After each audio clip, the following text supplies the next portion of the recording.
Good morning everyone. आज हम electrodynamics में इलेक्ट्रिक फ्लक्स के बारे में डिस्कस करते हैं। तो चलिए शुरू करते हैं। मान लीजिए हमने इलेक्ट्रिक फील्ड लाइंस ड्रॉ की हैं। ये हमारी इलेक्ट्रिक फील्ड लाइंस हैं, ठीक है। हमने यहाँ पर कुछ इलेक्ट्रिक फील्ड लाइंस ड्रॉ की हैं और यहाँ पर एक हमने एरिया वेक्टर ले लिया है जिसकी डायरेक्शन किस साइड है, ये है इसकी डायरेक्शन एन कैप, ठीक है।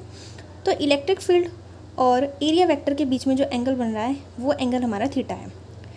इसे आप इस तरह समझ सकते हैं कि हमने कुछ इलेक्ट्रिक फील्ड लाइंस ड्रॉ की हैं और हमने इसमें एक छोटा सा एरिया मान लिया है, ठीक है। इस एरिया वेक्टर की जो डायरेक्शन है वो इस साइड है और ये हमारा इन दोनों के बीच में जो एंगल बन रहा है वो एंगल थीटा है, ठीक है।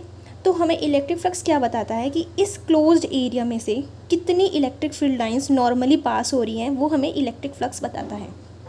क्या कि इलेक्ट्रिक फ्लक्स हमें क्या बताता है कि इस क्लोज्ड एरिया में से कितनी इलेक्ट्रिक फील्ड लाइंस पास हो रही हैं नॉर्मली परपेंडिकुलरली, ये हमें इलेक्ट्रिक फ्लक्स बताता है। इलेक्ट्रिक फ्लक्स का फॉर्मूला है phi is equal to close integration E dot D S. इसको हम इस तरह भी लिख सकते हैं, डॉट प्रोडक्ट हटाकर यहाँ पर क्या आ जाएगा, कॉस थीटा आ जाएगा। और इसे हम इस तरह भी लिख सकते हैं, phi is equal to E dot ए।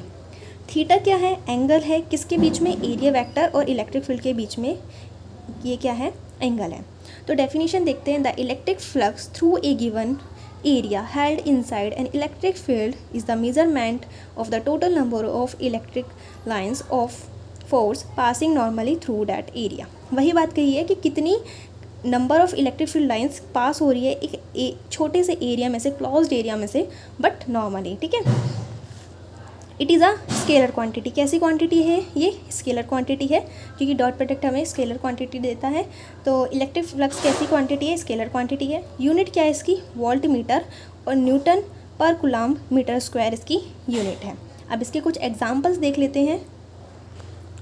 यहाँ पर हमें इलेक्ट्रिक फील्ड लाइंस दी हुई हैं और एक सर्कुलर एरिया है जिसकी रेडियस आर गिवन है, और यहाँ पर एरिया वेक्टर की जो डायरेक्शन है वो इलेक्ट्रिक फील्ड के पैरेलल है, ठीक है। तो हमें इलेक्ट्रिक फ्लक्स बताना है, नेट इलेक्ट्रिक फ्लक्स। तो फॉर्मूला होता है phi is equal to integration E dot D S, ठीक है, close integration E dot D S.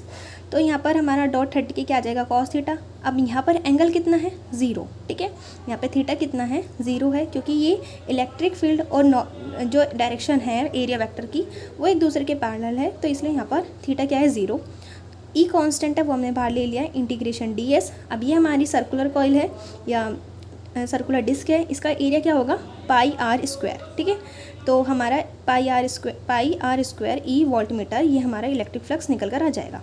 Next example देखते हैं। इलेक्ट्रिक फील्ड लाइंस हमें गिवन है 10 वोल्ट पर मीटर। एक डिस्क है जिसका एरिया वेक्टर है हमारा इस डायरेक्शन में, और एंगल दे रखा है हमें 60 डिग्री, और रेडियस इसकी 10 मीटर है। इलेक्ट्रिक फ्लक्स निकालना है, तो phi is equal to close integration E dot D S, E D S cos theta, cos 60 कितना होता है, 1/2, ई हमने बाहर ले लिया, इंटीग्रेशन डी एस।